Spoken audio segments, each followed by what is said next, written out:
Rádio Trombetas apresenta Mais que Palavras. Pastor Samuel França. Meu prezado ouvinte, a paz do Senhor Jesus para a sua vida, seu coração, seu lar, seu local de trabalho, enfim, onde quer que você se encontre neste momento. Vamos trazer uma mensagem com o título A Suficiência da Palavra de Deus. A inerrância das Escrituras Sagradas. Meu irmão, nos dias de hoje, mais do que nunca, segundo a palavra, dias trabalhosos e os últimos dias que a igreja vive, antes do arrebatamento que está próximo, segundo os sinais que temos contemplado. Eu quero compartilhar com você 2 versículos antes de nós introduzirmos a mensagem. O primeiro versículo se encontra em Atos dos Apóstolos, capítulo 17, versículo 11, que diz assim: Ora, estes foram mais nobres do que os que estavam em Tessalônica, porque de bom grado receberam a palavra, examinando cada dia nas Escrituras se estas coisas eram realmente assim. O outro versículo se encontra em Apocalipse 11, versículo 1. Foi-me dada uma cana semelhante a uma vara, e foi-me dito: levanta-te e mede o templo de Deus, e o altar, e os que nele adoram. Prezado irmão, minha irmã ouvinte, o único padrão para medirmos a veracidade das coisas divinas continua sendo o mesmo que o Senhor Deus entregou ao homem, a sua infalível palavra, ou seja, as Sagradas Escrituras. Elas são suficientes. No mundo de hoje, com múltiplas seitas e múltiplas propostas de verdades religiosas, entre aspas, mais do que nunca precisamos nos apoiar nos fundamentos de nossa fé. Caso contrário, seremos arrastados por sutilezas de argumentos que, embora aparentemente racionais, não condizem com as verdades bíblicas. E digo isto para que ninguém vos engane com palavras persuasivas. Paulo, escrevendo aos Colossenses, capítulo 2, versículo 4. Nem todos param e ponderam o que escutam, o que leem, e por isso se deixam convencer por afirmações ou razões falsas. Além de racional, o homem é um ser emocional e também social. Portanto, ele é influenciável por esses fatores. As pessoas buscam apoio para suas convicções em fontes turvas e se apoiam em alicerces frágeis, envenenando seu espírito e enveredando por caminhos que não pertencem ao Deus vivo, ao Deus Todo-Poderoso. Dentre alguns elementos que as pessoas procuram, consciente ou inconscientemente, basear suas crenças, nós vamos citar algumas aqui. Preste muito atenção. Muitas pessoas estão procurando basear as suas crenças, as suas convicções em quantidade. E eu quero dizer para você que no Monte Carmelo eram 850 profetas de Baal e do poste ídolo contra um único profeta do Senhor, Elias. 1 Reis, capítulo 18, versículo 19. Não precisamos dizer quem detinha a verdade. Não importa o número de pessoas que creem em certa afirmação. Esse fato, no entanto, não torna a tal afirmação verdadeira. A quantidade de muçulmanos, mais de 1 bilhão, que creem no Alcorão, não torna o livro islâmico na verdadeira palavra de Deus. Julgar uma crença pelo número de adeptos é medi-la com um padrão extremamente falível. Se Colombo assim pensasse, jamais descobriria a América. Nesses casos, os números, eles mentem. E você conhece o pai da mentira. João 8,44. Isso não quer dizer também, meu prezado ouvinte, meu irmão, que algo torna-se verdadeiro somente porque são poucos os seus defensores. As pequenas seitas geralmente citam a porta estreita de Mateus capítulo 7, versículo 14, para justificar a perdição de bilhões. As pequenas seitas geralmente citam a porta estreita, em Mateus capítulo 7, versículo 14, para justificar a perdição de bilhões de pessoas por não aceitarem seus ensinos absurdos, alegando que poucos entram por ela.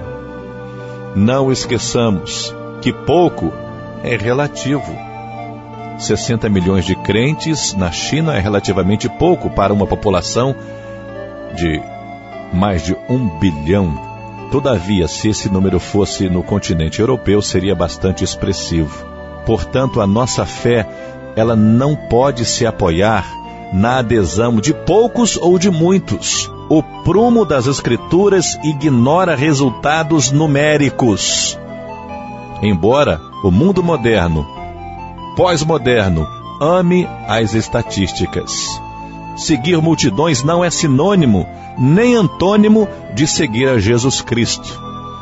Independente de qualquer coisa, você que me ouve, a palavra de Deus continua sendo, será, sempre será a palavra de Deus. Quer ouçam, quer deixem de ouvir.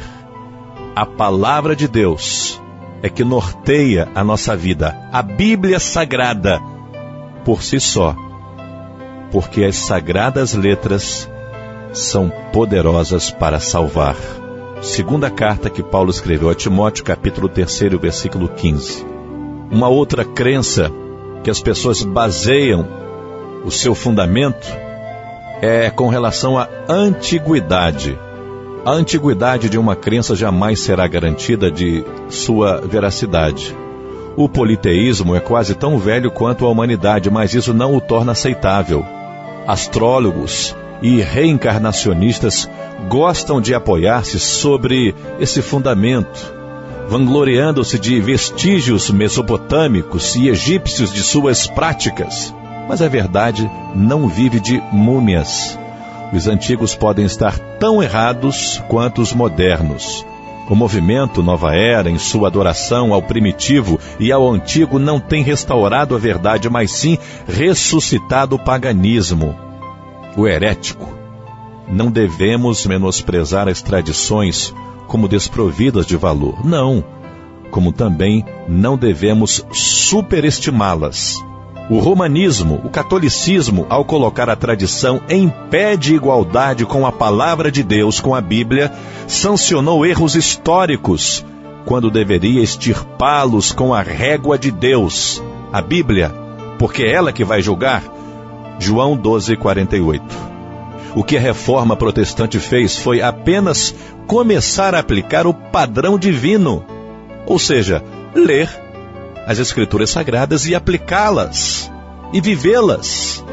Depois de séculos de desvio doutrinário, aconteceu a Reforma Protestante para buscar o que se havia perdido. É que a nossa vida deve ser pautada, deve ser norteada pela Palavra de Deus. Nós encontramos em Mateus capítulo 15, versículo 6 assim: E assim invalidaste o mandamento de Deus pela vossa tradição. Este tem sido o problema com muitas doutrinas. Querem ser mantidas pelo aval dos anos, quando a história ensina que o tempo desgasta e distorce ao invés de edificar. Colossenses 2:8 diz assim: Tende cuidado para que ninguém vos faça presa sua, por meio de filosofias e vãs sutilezas, segundo a tradição dos homens, segundo os rudimentos do mundo, e não segundo a Cristo, a palavra viva. Sucesso, isso, êxito, uma outra forma que as pessoas norteiam e balizam as suas crenças. Não, se está fazendo sucesso, é porque o negócio é bom. Será mesmo? Aliás, sucesso transformou-se na palavra do momento, capaz de justificar qualquer comportamento e validar qualquer conceito. As pessoas estão dispostas a aceitar qualquer ensino, mesmo o Evangelho, se este as levar ao sucesso imediato. Se uma pessoa teve sucesso na vida, então tudo o que ela diz deve ser verdade. Mas se alguém não é bem-sucedido segundo os padrões seculares atuais, então o que ele ensina deve ser descartado em favor de outro ensino melhor. Prezado ouvinte, uma mensagem de deixa tudo e segue-me, ou negue-se a si mesmo, soa muito fracassada e até retrógrada para o dia de hoje, não é verdade? Os mártires já não são bem vistos e ninguém mais ouve os seus ensinos. Mas qualquer líder hoje que demonstre e prometa prosperidade, felicidade e sucesso, ele é considerado verdadeiro, porque estão colocando o homem no centro de todas as coisas. Sabemos que a verdade pode tornar alguém bem-sucedido, sim, nenhum problema, bem-aventurado. Mas isto não significa que alguém bem-sucedido pode tornar qualquer coisa verdadeira. O que é verdadeiro está na palavra de Deus. Pessoas de sucesso podem estar avançando por caminhos que não pertencem a Deus. Nem toda fama de escritores, e eu cito aqui Paulo Coelho, pode dar validade ao conteúdo de seus livros. Vende, best-seller, o mundo ovaciona, mas não torna a sua ideologia verdadeira. Eles não passam de ficção repleta de ideias pagãs que matam ao invés de dar vida. Isso mesmo. Pois tenho para mim que Deus, a nós, apóstolos, nos pôs por últimos, como condenados à morte. Somos feitos espetáculos ao mundo, aos anjos e aos homens. Nós somos loucos por amor de Jesus Cristo, e vós sábios em Cristo. Nós fracos, mas vós sois fortes. Vós sois ilustres, nós desprezíveis. Até esta presente hora, sofremos fome, sede e nudez. Recebemos bofetadas e não temos pousada certa. Afadigamo-nos trabalhando com nossas próprias mãos. Quando somos injuriados, bendizemos. Quando somos perseguidos, sofremos. Quando somos difamados, nós consolamos. Até o presente temos chegado a ser como o lixo deste mundo e como a escória de todos. Foram palavras divinamente inspiradas ao apóstolo Paulo quando escreveu a sua primeira carta aos Coríntios, capítulo 4, versículos de 9 a 13. Meu irmão, sinceramente, essa descrição do ministério apostólico está bem longe do conceito da pós-modernidade de hoje, conceito do sucesso. Todavia foi escrita por um dos homens que lançaram os alicerces da igreja e do evangelho poderoso, não do homem, nem de nenhuma instituição, mas o evangelho que veio da eternidade, o evangelho de Jesus. Muito bem, vamos falar agora sobre moralidade. Isso mesmo, moralidade. A verdade de Deus, ela deve produzir justiça e gerar santidade. Isso é bíblico, isso é um preceito, não é um princípio, é um preceito. Nós devemos ser santos porque o Senhor é santo. Ela não é apenas algo para armazenarmos mentalmente, temos de andar na verdade. Terceira carta de João, capítulo 3, versículo 4. Se nós dissemos que nós somos cristãos, nós devemos andar como ele andou. 1 João 2,6. E não simplesmente conhecê-la. Nosso procedimento comprova a nossa fé. Por outro lado, meu irmão, é muito perigoso colocar o comportamento como fundamento da verdade. As boas obras, elas impressionam de tal forma que muitos pressupõem que se alguém prega e faz bem ao próximo, então seu ensino deve definitivamente ser verdadeiro. Na verdade, as boas obras devem ser estimuladas e praticadas, mas elas não confirmam qualquer doutrina. O Espiritismo, por exemplo, por um lado, exalta a caridade e por isso conquista o respeito da opinião pública e muitos adeptos. Por outro lado, no entanto, fomenta a consulta e incorporação dos chamados espíritos de luz, levando muitos ao pecado e à influência satânica, à idolatria, consulta aos mortos. reencarnação. Suas boas obras, porém, não podem justificar os seus erros. A Bíblia é a régua para medir, para julgar, para salvar, para revelar. Paulo, o apóstolo, muitas vezes defrontou-se com homens que, por um lado, apresentavam aparência de justiça, mas, por outro, sustentavam ensinos contrários ao Evangelho. Certas ocasiões, os discípulos de Paulo ficavam perplexos, mas tinham que concordar com ele quando a situação exigia que alguns homens que aparentemente viviam uma vida justa precisavam ser condenados. Em uma dessas ocasiões, a resposta do apóstolo aos seus discípulos foi: e não é de admirar, pois o próprio Satanás se transforma em anjo de luz. Não é muito, pois, que os seus ministros se transformem em ministros da justiça. O fim deles será conforme as suas obras. 2 Coríntios 11, versículos 14 e 15. Tome cuidado. Todos os que servem a Deus devem ser justos, santos, viver de modo recatado, se vestir com recato, com modéstia, mas nem todos aqueles que possuem aparência de justiça servem a Deus. O amor não é equivalente à verdade, embora os dois tenham de andar juntos. Outro ponto que destacamos nesta mensagem é a beleza. Evangelho glamouroso, já ouviu falar? Hoje o mundo procura um Deus estético. E você já ouviu essa expressão que eu já falei em outras mensagens?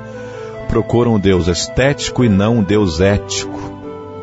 Todos querem uma religião de aparência que pareça bonita, sem se importar se ela é verdadeira ou não. Trocam facilmente o conteúdo pela forma. Os muçulmanos gostam de dizer que uma das provas da inspiração do Alcorão é a sua beleza. Por favor, né? Que eles nos perdoem, mas se esse fosse o caso, a Bíblia ganharia de longe, porque ela é viva, poderosa, é eterna. O poeta libanês Khalil Gibran orou a Deus e disse: dizer a tua verdade envolta em tua beleza. Nós não podemos negar a beleza de versos, poesia, mas não podemos considerá-los infalíveis.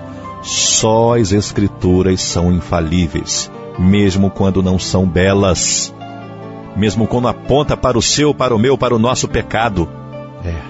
Nem tudo o que é belo é necessariamente bom e verdadeiro. Nem tudo o que é verdadeiro tem de ser necessariamente belo, mas com certeza é bom.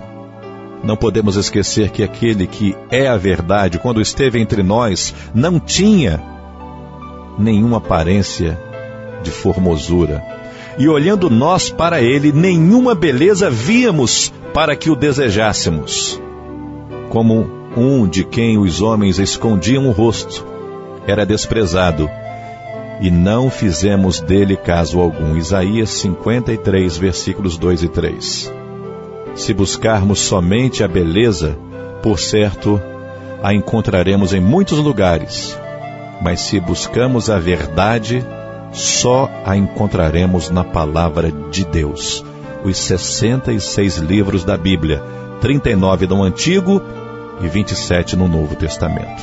Imagine hoje religiões, denominações que lançam mão de canal televisivo, que valorizam a beleza. Põe o fulano que ele é bonitinho, põe o fulano que ele é engraçadinho, engraçadinha. Jesus não teria nenhuma chance no seu canal de comunicação. Já parou para pensar nisso? Um belo hino, uma pregação eloquente e um texto bem escrito podem facilmente conter inverdades que serão aceitas por causa de sua beleza. Pior que um veneno é um veneno gostoso, perfumado e bem embalado. E isso é típico de Satanás. A palavra do Senhor diz sobre ele: corrompeste a tua sabedoria por causa do teu resplendor. Ezequiel 28:17. Não podemos nos esquecer: o pai da mentira é um belo ser. mas é adversário, é o diabo. Outro ponto que destacamos nessa mensagem: agradabilidade. Ninguém se tornará popular pregando a doutrina do inferno. Ela não agrada aos ouvidos. Os que rejeitam a ideia de um inferno de fogo onde os ímpios passarão a eternidade, não a rejeitam por não ser bíblica, mas por causa da sua dureza. Da mesma sorte, os que a pregam não o fazem com um senso de prazer, mas de fidelidade às Escrituras. A verdade nem sempre é totalmente doce. Fui, pois, ao anjo, e lhe pedi que me desse o livrinho. Disse-me ele: toma-o e come-o. Ele fará amargo o teu ventre, mas na tua boca será doce como mel. Apocalipse 10:9. O apóstolo Paulo, ele já disse que se tivesse que ser cristão para agradar os judeus, ele não seria cristão. Gálatas capítulo 1, versículo 10.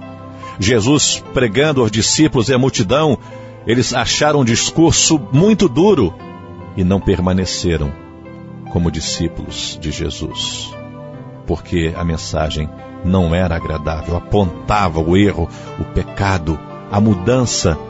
As pessoas têm a tendência de adocicar a mensagem que pregam para não repelir os ouvintes e fazem isso extraindo de seu conteúdo elementos que possam causar algum desconforto. Já ouvimos, inclusive, não prega não, porque vai estar um grupo assim e você vai ofender. Meu irmão, minha irmã, nós temos que pregar a Jesus ressurreto e a sua palavra, com amor sempre, com fidelidade sempre, mas, acima de tudo, sem adocicar, sem mudar, sem ser omisso e sem ser covarde. Eu quero dizer que é uma atitude muito perigosa e pode comprometer tanto o que ensina quanto o que ouve. Duro é este discurso, o que nós já falamos há pouco. João capítulo 6, versículo 60. O rico foi embora porque Jesus não quis suprimir as exigências da salvação. Marcos 10, 21 e 22. Não que a verdade seja um monte de espinhos, ou que tem por obrigação incomodar as pessoas. Também não é assim. Mas apegar-se a um ensino somente porque ele traz conforto e nenhuma repreensão é correr grave risco. Deus, ele é bom, só que ele é justo. Abraçar sua bondade e rejeitar sua justiça tem sido a atitude de muitos. Isso é um erro grasso.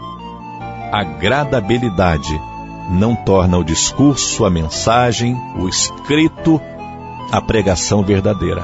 A pregação verdadeira é que vem da Bíblia Sagrada, da Palavra de Deus.